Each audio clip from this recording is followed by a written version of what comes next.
We're now in this AI world of ChatGPT trying to figure out how to give us information. We're living in a world where people are skeptical of science. We're living in a world where academics are getting trashed. There's a lot of academic trashing by academics on LinkedIn. Academia is a great place. We're alive for the amount of time we get to live because of some of the things that researchers have figured out. 90% of the presenting that we've seen in the world is sitting in a classroom listening to a classroom lecture. Oh. And it's a totally different deal. I want to change the norm. The norm is too often a classroom lecture. Like the history of conference talks is people would read aloud journal articles.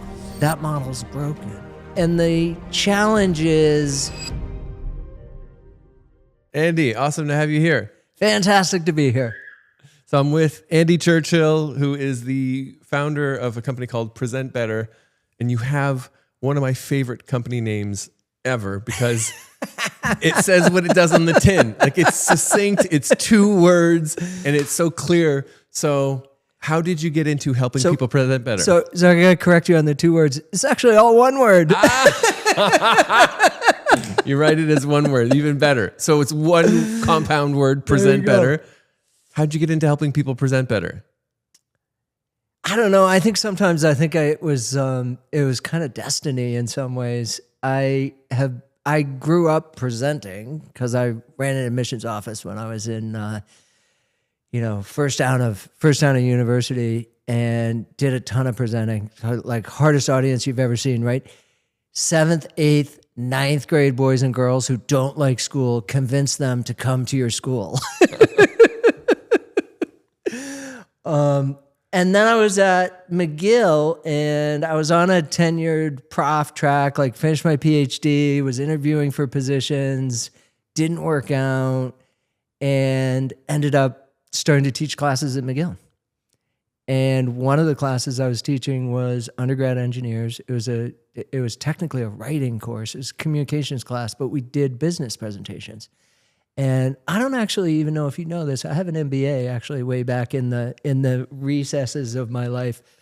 So I put those MBA skills to work and doing like these mock business startup presentations with people in class. And then I got an email one day saying, we're going to do an academic presentation course for graduate students at McGill. Do you want to apply? I was like, yes. I'll do that. I'll do that. And I applied on Wednesday. I remember going in. I still remember I was sitting at this table, these 2 women interviewing me. And I was like, I got to get this job. I left. I was like, this is what I want to do. And the next day the phone rang. We still had phones. And I said yes. And they said, great. Congratulations. You start Tuesday. And this was on Thursday, the week before. And I'm starting class on Tuesday. I'm like, oh God. And I don't know, most people think you can just put together a class. You can't just put together a class. So like I'm putting together a class as I'm teaching the class. And the rest is kind of history. There was one more pivot point. I knew I wanted to do, I was teaching this class and I knew I wanted to start doing workshops. So I love teaching. I hate teaching classes because when you teach a class, you have to grade.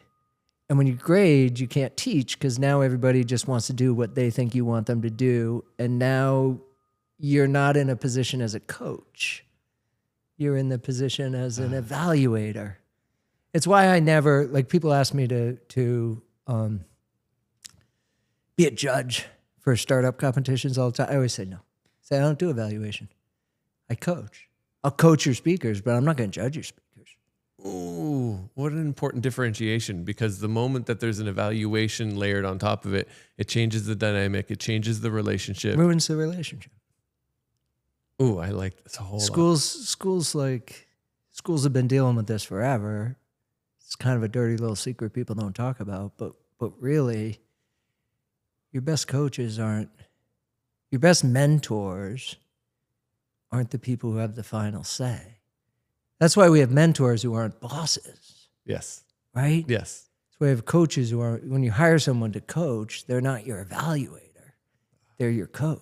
They're invested in you, invested in helping you grow, invested in helping you do the best possible in that situation, but not the judge and jury at the end of the day. Yeah. And as teachers, that's what we are. But then we also have to be judge and jury at the end of the day. Mm. And the people we're working with know that. So anyway, this is a funny little networking story. I was at McGill, and there was this guy, David Sincox, who ran teaching and learning services. And I was like, that's the place that I need to be. And I need to meet this guy. And I knew he showed up at this cocktail party, end of year celebration of the year. So I have this meeting, like I have this opportunity. He's on the other side of the room. So I go up, I start talking to him. He's a pretty extroverted guy. And I'm kind of intimidated and talking to him, but I'm like, what the hell? You don't get what you don't ask for, right? So I just asked. I was like, dude, I know you're running this teaching and learning services thing. I do this presentation coaching work. You should be hiring me to do workshops.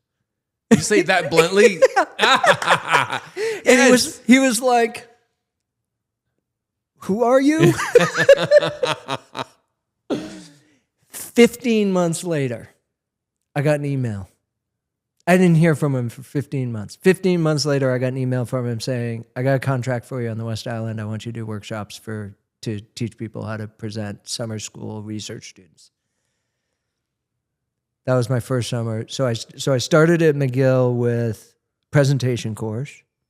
Actually, I started with a course. I started at McGill with a sliver of a course. Yes. So like 10% of a course. Yes. Then it became 100% of a course. Then it became one workshop. And then the following year I did 6 workshops. And then the following year I did 14 workshops. And then at the peak of the pandemic, that was my heyday. I think I did like 127 workshops or something. It was crazy. That's insane. It was insane. I had over 2,000 graduate students take a workshop with me one year during the pandemic. Wow, those numbers are crazy. It's fun to see how it started with a little seed, you being willing to ask, and it's grown and grown. You've mentioned McGill a few times already, but I know you've worked with a bunch of other schools. What are some of the other schools and universities you've worked with? So now it's all over the world, actually. I just got a message from an institute I worked with in Germany a couple years ago. I was like, who is this? I got this email, and it's like asking me for information. I'm like, delete. And then I was like, wait a minute. And I looked at it, and they have me in their system as a supplier. They're like, we need to update your supplier information. I'm like, cool. So there's an institute. A lot of times I work with institutes. Like a lot of times I work with an institute within a school or a group within a school. So sometimes it's there are parts of schools called graduate student programming or postdoctoral studies or doctoral studies. And there's a department that kind of takes care of those people. And a lot of times those are that's the group that hires me. So Toronto, McMaster, Western, University of Southern Ontario. I've done work out in California at the Berkeley schools, at one of the UC schools. I've done some work in Asia with a bunch of different universities doing workshops.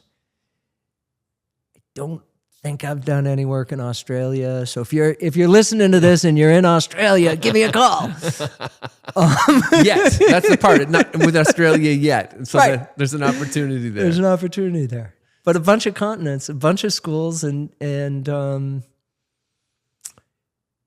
sometimes those groups, sometimes also within a school, working with an individual lab. So I've done like some of the big labs have 10, 15, 25 graduate students will hire me because that's a pretty nice size cohort. It's kind of 10 to 20 students that are working on a presentation. And then sometimes as part of, there's something called the CREATE grant in Canada, and it's specifically actually professional development for students. There's a new engineering one too, same thing, that is trying to take graduate research and turn it into marketable startup space. There's a new grant.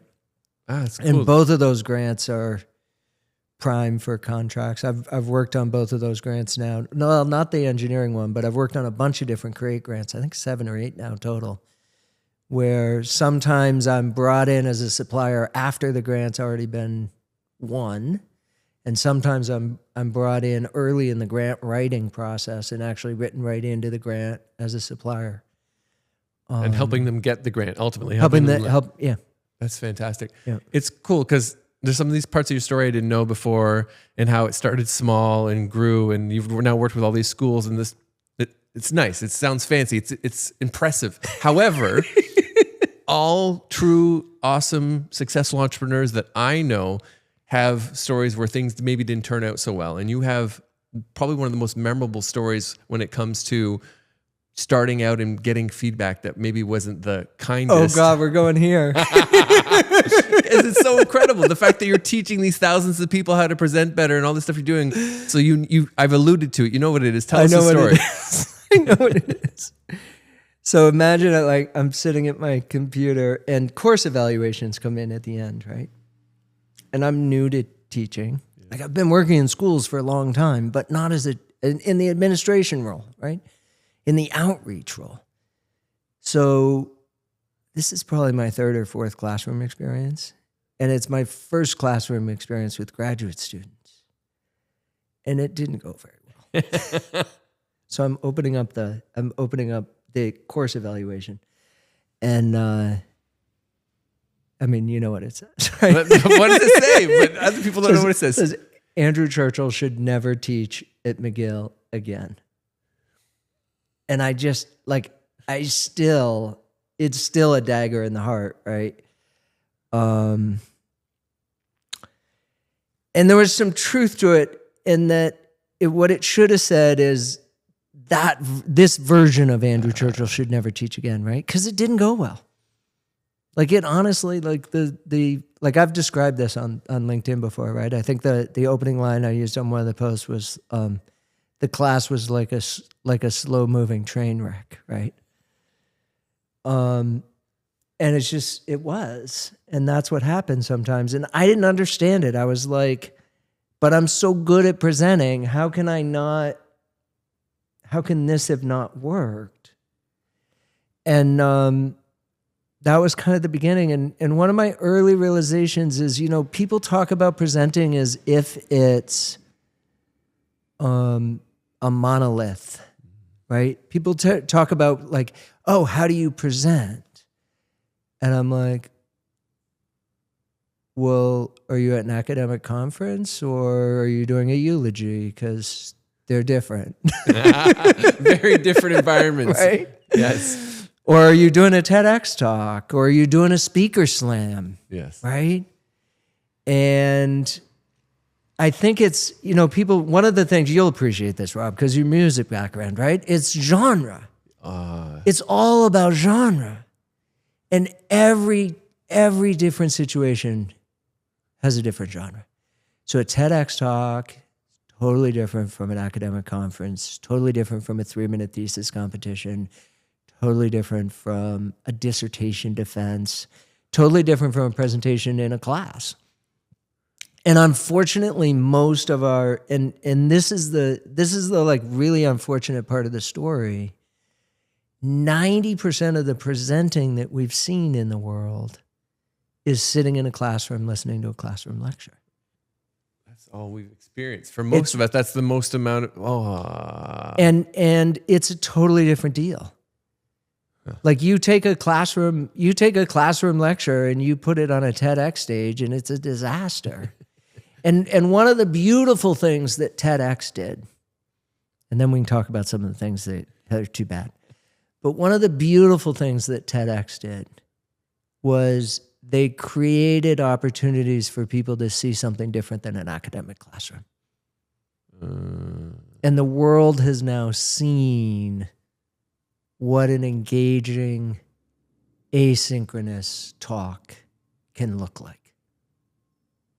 And the asynchronous is part of the clue of how they've also hurt us all. So tell us more about that. How has it hurt then? Because that's a very clear win. What's the downside?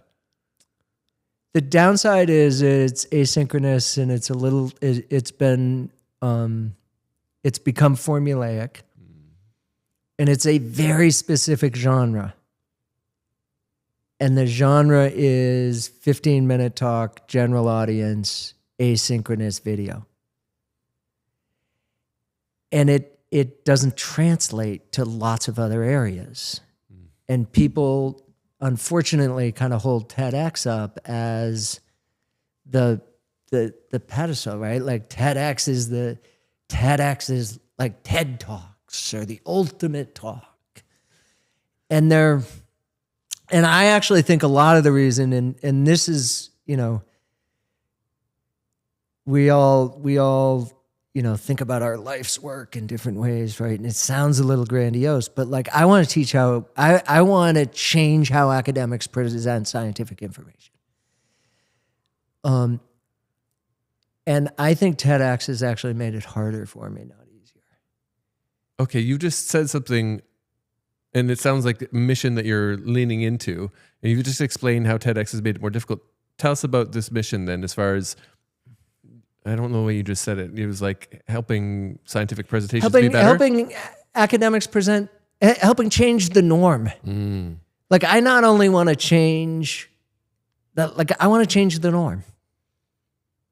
Why? The norm is too often a classroom lecture. The norm is too often, like the history of conference talks is people would read aloud journal articles.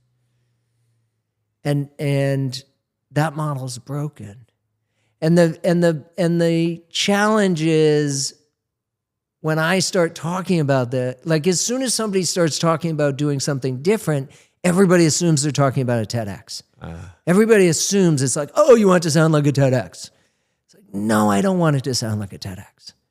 I want it to sound like a really good, engaging, valuable sharing of scientific information. Oh, you really? And that doesn't sound like it doesn't sound like a TEDx. It doesn't look like a TEDx. It doesn't bark like a TEDx. But it also doesn't sound like a damn journal article. And the journal article model, the model fundamentally is the switch, and hopefully this gets tons of airtime, because here's the switch that academics need to do. Academics need to stop presenting the way they need to stop organizing the way a presentation, the way their journal article is organized, and they need to present the way they would consume a journal article, which is from the inside out. We don't consume an article. No one reads background first in a journal article. If you give them if you're given a choice, you would never read the background first.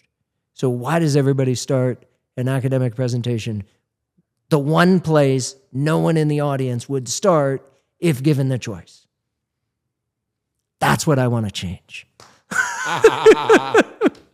I love it. Why is this so important for you to change this? I don't know. Don't we all want to change something? Yes, I want to change something. But you're passionate about this. Like you just got fired up and you're speaking from the heart and really passionately. And so this is deeper. This is not just about making money. It's not like, it's way deeper than any of that. I think science matters. I think research matters. I think we're living in a, like we're now in this AI world of, ChatGPT trying to figure out how to give us information. We're living in a world where people are skeptical of science. We're living in a world where academics are getting trashed. We're living in a world that even, I have a skewed sample, but there's a lot of academic trashing by academics on LinkedIn. Like there's just, and it's, academia is a great place. Like we're alive for the amount of time we get to live because of some of the things that researchers have figured out, right? Like medicine comes from academia. Food comes from academia because we do the research, and like the research comes from academia to develop the food that we eat. And it's not, DNA splicing it and turning it into the evil empire. It's making it so that we can feed the world with only 5 or 10% of the world being used for agriculture. We used to have to use everything for agriculture, and everybody used to have to be a farmer. And now very few people farm, very little of the world is used for growing crops. I don't know what the percentage is, but it's, there are more people and less need, and that's come from science. What have been some of the outcomes and results of the people that you've worked with? Well, one of the outcomes is the outcome I'm most proud of is those student stories. I'll tell you another one I'm really proud of. This happens every time I work with a cohort, like a 3MT cohort, and then I meet parents afterwards of the students. So I meet parents who are my age of students who are obviously much younger. And they'll say to me, "Psst, thank you." I'm like, no big, okay, right? Like, what do you think? I go, I finally understand what my daughter does. Oh, that's a great moment. And it's just such a good moment, right? It's such a good moment. And I had a couple of professors actually tell me, I had a professor, I was working with 2 professors, they were co-supervising a student. I worked with this student this year, and the 2 professors came up to me and they said, "I don't know what you did, but he finally gets it." And they had been struggling with trying to get him to communicate in a way that people could understand what he was saying. He would also everything, which is a problem people have in academia. There's a lot of buts and howevers and alsos. But, however, also, and there's a rule of 3, right? When you're talking with people, they can handle 3 things really well. They can't handle 17. And when you're talking to an academic, it's often 17, because it's like, well, then this could be, and that could be, and then also this is an issue, but that's maybe not an issue, but maybe it is, and then it's like, you're like, it's too much. It's way too much. It's too much. Overwhelming, and then I'm not retaining or getting the core message. I'm losing it. And you just feel like you can't understand, and we don't want to talk to people we can't understand. No. So we move on. If you're at a gathering with a bunch of people in the evening and you say, "Oh, what do you do?" Like, "Oh, I'm a PhD student in working with cellular biology to figure out, you're like, "Oh, okay." I notice your glass of wine's empty. Would you like me to get it? I'm gonna fill mine now. I suddenly need to go to the toilet. Yeah. Like, we're exiting that conversation, right? It makes sense. All right. Whereas if you say, I'm working in the lab where the COVID vaccine was, where the technology for the COVID vaccine was originally developed. That lab exists at McGill, still exists. I had no idea. 3 generations of PIs in that lab. I saw a talk where the chief scientist of Moderna was doing the talk, and the person who founded Moderna, who had worked in the same lab before her, was there, and the PI from the lab was there, and his PI was in the audience. So there's 3 generations, 4 different. 2 people from the last generation who had come sequentially, all in the same lab. And it was the technology from that lab that built the COVID vaccine. Yeah, huge difference. If you start with that, then people are going to lean in. And what you're saying earlier, which is, tell me more. That's interesting. And that's what you want. And people who are leaning in, that's where opportunities, jobs, money, grants, everything comes from that. Right. And that's what a good presentation does. Mm. You start somewhere that people want to pay attention. Start somewhere that people want to learn more. So the outcome piece is, if we move into the outcome piece for the people paying the bill, or hiring me, I guess is a nicer way to say it. If we move into the outcome piece for the people hiring me, it's, I think, twofold. One is they want their students to be successful. So they feel this same way about student success. And that's why a lot of times it's a professional development office. It's a career services office. It's a graduate program studying office. But the PIs want, the PIs want the same thing. It's harder for them because it's not always, the universities doesn't always make it easy for them to spend money on professional development. The way the grants are written and the way that, like, it's not lab work. So it's not an easy lift for them. It's easy for them to buy some new chemicals for their lab. It's not so easy to hire Andy to come talk to us about talking. So, but they feel the same way. The other group that I do a lot of work with is institutes and programs that are running speaking events. Actually, like yours, right? Like you run a speaking event. I worked with your speakers. So same model. People who are running speaking events, and the output that they see is a fantastic event. Like we fill the room and people come back next year and people are talking about it.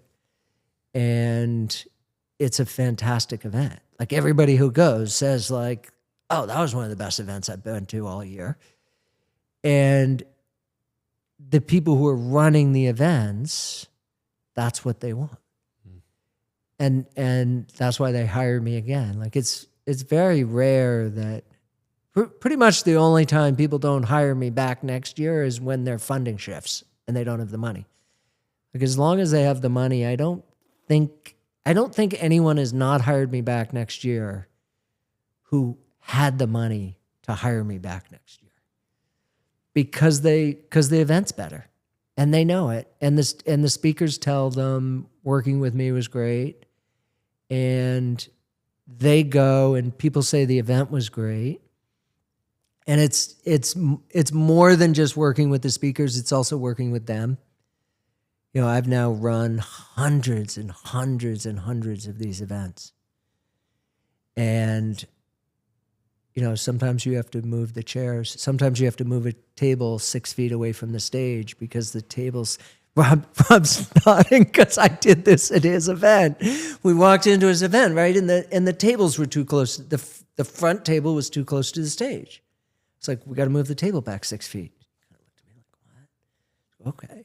And it was the right thing to do. It was the right thing to do. And I didn't pause for too long because it brought me back to my music days when I started in music and I'd started playing at the less than awesome venues. There was often something with the setup or the lighting right. And if you dim the lights or you move a table, it changes the room. And in this case, it was, the front table, their necks would have been up and the person speaking would feel like they're almost stepping on the people. And I wouldn't have known it about moving the tables on the stage, but this from hundreds and hundreds of events. The problem with the front row being too close to the stage is then the speakers can't use the front of the stage. We want the speakers to be able to use the front of the stage. Speaker will avoid the front of the stage. So they need space. None of the speakers would have been on the front of the stage. They all would have been middle back. Nobody would have come to the front. That makes so much sense. And it's not something that someone would have thought. They wouldn't stand up. They're like, okay, that table's close, so I'm not going to go to the front. No one would have known why. Subconscious. Nobody would have known why. Subconsciously, they just would have stepped back.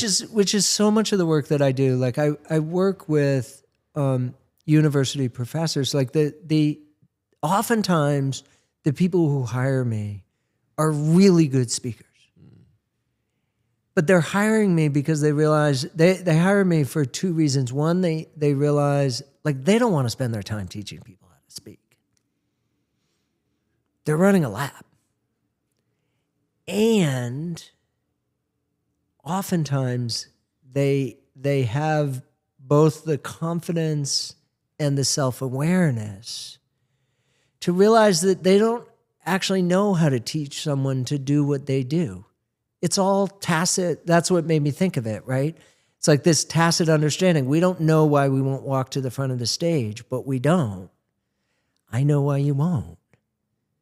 And I change it so you do. And I know why your student won't. So I change it so your student will. And it's just, I've been doing it for 20 years now. And it may have taken me a long time, and I may not have been good at it in the beginning, but I've gotten pretty damn good at it now. I love it. It's the unknown unknowns, the things that people just wouldn't know otherwise. And it's through hours and thousands of people and reps and hundreds of events that you learn these little things. And it's not that they're not good at it. It's that, one, you could be better. So you can always get better. You can always get better. And two, there's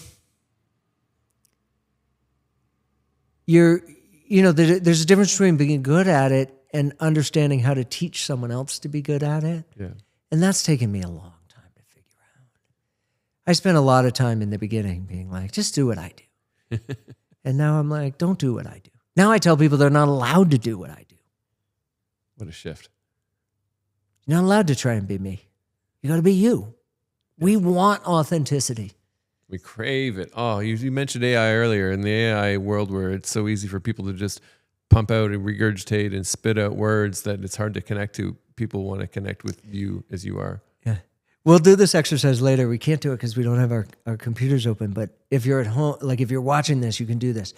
Throw authenticity into Google and ask for synonyms. And you'll be blown away by what you get. Like if you look at the synonyms for authenticity, and I didn't tell you they were the synonyms for authenticity. If I just gave you the synonyms I do this in a workshop I teach. I give people the synonyms for authenticity. I'm like, how many people want to be this? Everybody raises their hand. Objective, authoritative,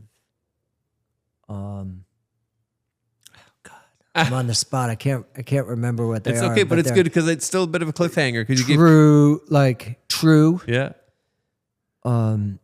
Natural is maybe one. Like it's kind of mind-boggling, which is why I can't, like I can see the slide, but I can't remember all the words. And they're synonym. And then I show them authenticity after showing the slide. Like, you want to be these things? Everybody says yes. I'm like, well, guess what? These are the synonyms of. Because authenticity gets a bit of a bad rap. Authenticity is like, because what's happened is people are fake authentic. Yes. There's a whole bunch of fake authentic, especially in the social media world. Yes. Where people are trying to portray the authenticity that they think you want, which is actually the opposite of authenticity. It's putting on a show. It's a fake Putting avatar. on a show. Yeah, you're trying to portray. You're trying to portray an avatar. Yeah, no, it's not the real deal. I love this, and now I know that there's a bunch of people listening and watching who are gonna go Google synonyms for authenticity. Like I can say it'll blow your mind and it still will. Like it still will. When you do it, you're going to do this after Rob. Yes. And you're going to be like, you're going to go over to the other side of the room. You're going to do this after when you can look it up, and you're going to look at me and be like, oh my God. It's going to happen. I'm not only just going to do that, but I'm going to incorporate this into some teaching, because I have this thing right now where I talk about Flat Fred, and Flat Fred doesn't show anything about who he is, what he believes, what he does, and it's impossible to connect with Flat Fred. And I have this whole rant about it. And this definition and synonyms things you're sharing with me is a perfect follow-up to that. So I'm going to incorporate it, and I will give you credit. So thank you for sharing. That's what we want, right? We're, on the shoulders of giants. Like we build, like this is what researchers do. Yes. Right? Like everybody thinks they're not researchers. Anyone who's doing a good job as an entrepreneur is a researcher.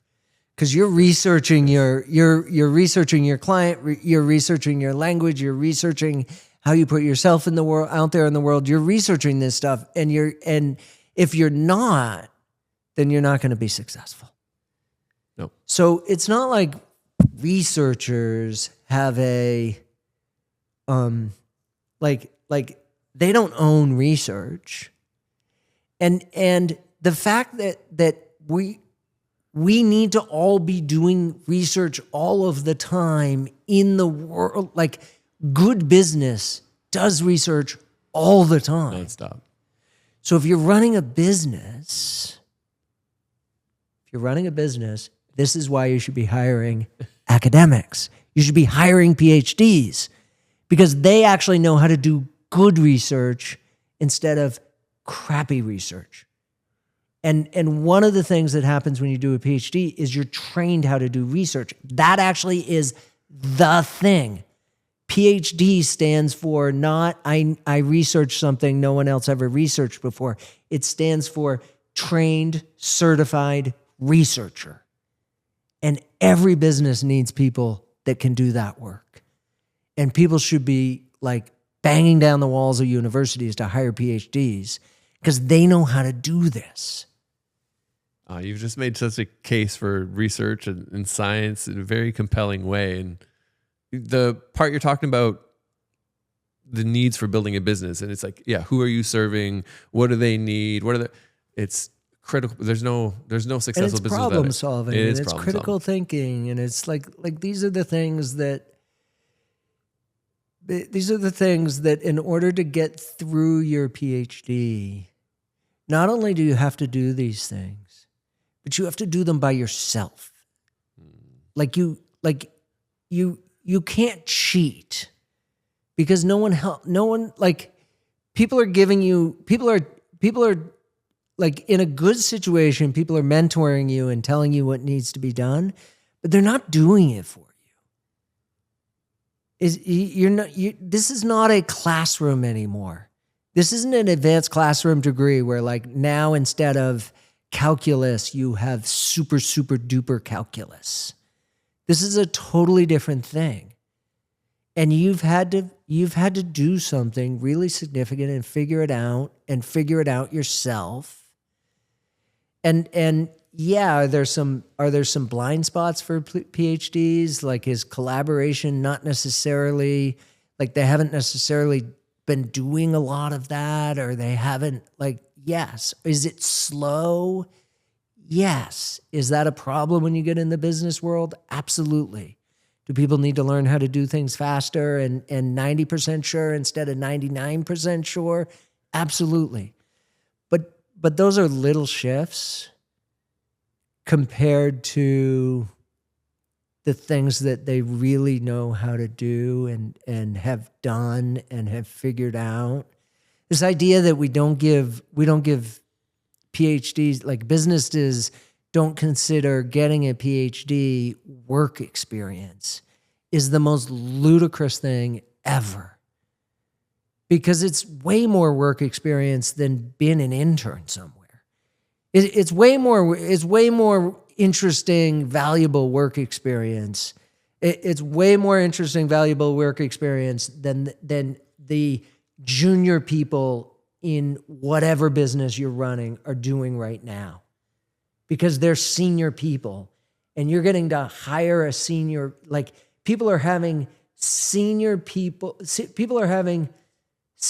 experience in their 20s. And you get to hire them at 30, and they've already had senior experience. This is a no-brainer. I feel like we could cut a bunch of this conversation, and it's just this passionate, compelling argument for PhDs and why they're so important and why you should hire them. You mentioned shifts a moment ago, and I want to shift the conversation before we wrap up. And you and I met a couple of years ago, and I've had the fortitude and the honor to get to work with you, to help you, to support you in certain ways. And I'd love to chat a bit about our work together, and maybe when we first met a couple of years back, where were you at, and what made you? Yeah, maybe we'll start like what was going on in your world? What was going on with Present Better back then?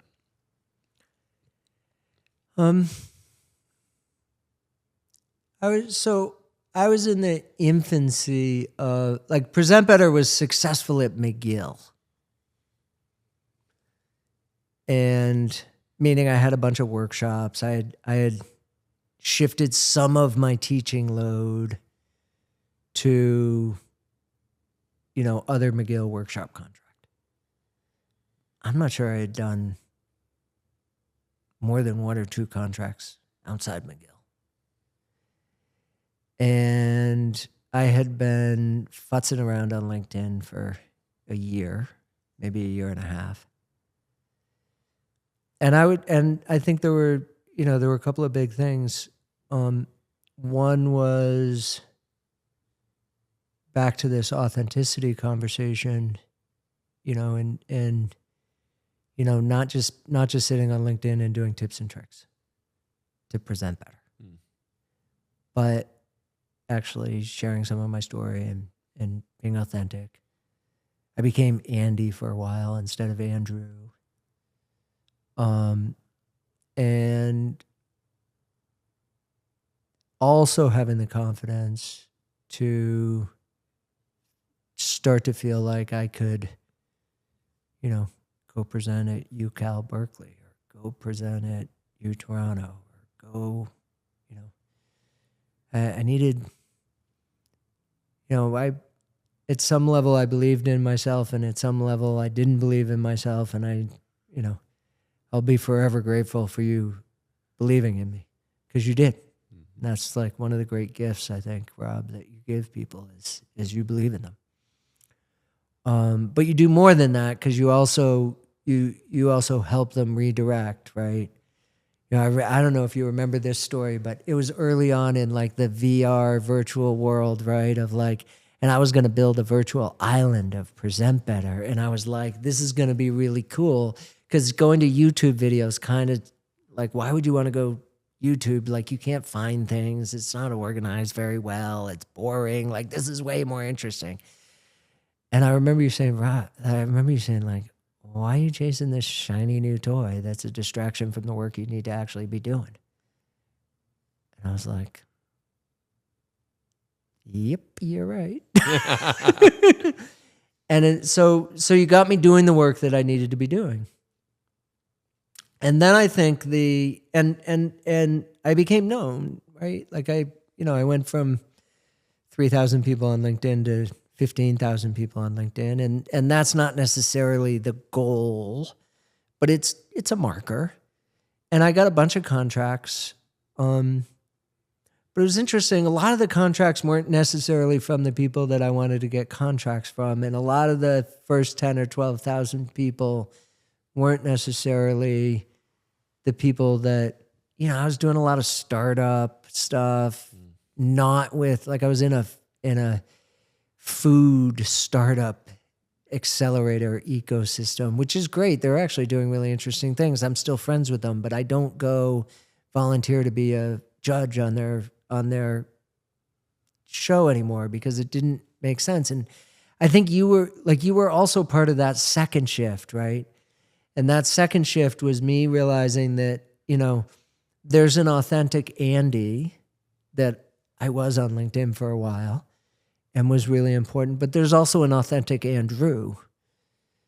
And we had that question of like, do I lean into Andy or do I lean into Andrew? And who am I trying to serve? And what am I trying to do? And we talked about that, and I don't ever think that becoming Andy on LinkedIn was a mistake. And I don't think going back to being Andrew is a mistake. And it was just part of the journey. And I think one of the things that's really incredible about what you do is you don't have a playbook. You're not trying to put people into like, here's the playbook. It's, let's figure it out. Like, you have the strategies, you have the right questions to ask, but you don't come with the answers to those questions. You figure out the answers to those questions with the people you're working with, and they're different every damn single time. This is really touching to hear you say it, and it's really hitting because there's milestones and certain steps that I know people need to do. They need to get clear on their message. They need to get in front of people they want to serve. We need to put together an offer that people want to buy, and then we need to do enrollment in a way that feels good to you. But the way that you do each one of those steps is different. And I know that I take this approach to everyone. It's like, cool, I need to help you figure out how we do these 4 things, but how you're going to do it is different than me. And how you're going to do it is different than the other 40 people I'm working with right now. And us figuring out how is the right way to do those things for you is the most important part. And it changes. Yes. Like, I think it's actually been 3 years now. And the things that I was doing, like, I remember how excited you were when I became Andy, because you were like, cool, we're finally going to be like, and it was, and you were excited because it was real. Like, it was no longer tips and tricks. It was like Andy. Yes. And then and I don't know if you were equally excited when I became Andrew, because becoming or going back to Andrew, and I say going back to Andrew, it wasn't going back to Andrew. It was a different version of Andrew. It wasn't going back to Andrew, because I wasn't Andrew. I was just the tips and tricks guy. Yeah. I was hiding behind smart information. There wasn't a me. There was just, oh, this is good information that people will find valuable. And there was no me. And the first me I shared was kind of Andy, the fun version, and I ride around on bikes and I take videos of biking in the snow, and I took a video. I think I took a picture of a turkey once, because surprise, and I'd connect it to presenting, right? Like, I took a turkey there was a turkey in NDG, like at my house. There was a turkey on the front lawn. We don't have turkeys here. And I took a picture. I was like, this is the kind of thing you can do in a presentation. And Andrew would still do that, but it's not like Andrew still believes in surprises of presentations. Like, surprise is a superpower. Yes. But illustrating surprise with a turkey in a city in NDG isn't the right way to help the people I want to help understand why surprise could be really effective. That's a great way. Yeah. So it's no less authentic. It's still like it's me, just real, like, these are the people I want to help, and that's not helping them, so I'm not going to do that. It's funny, that word, authentic. It's an interesting word.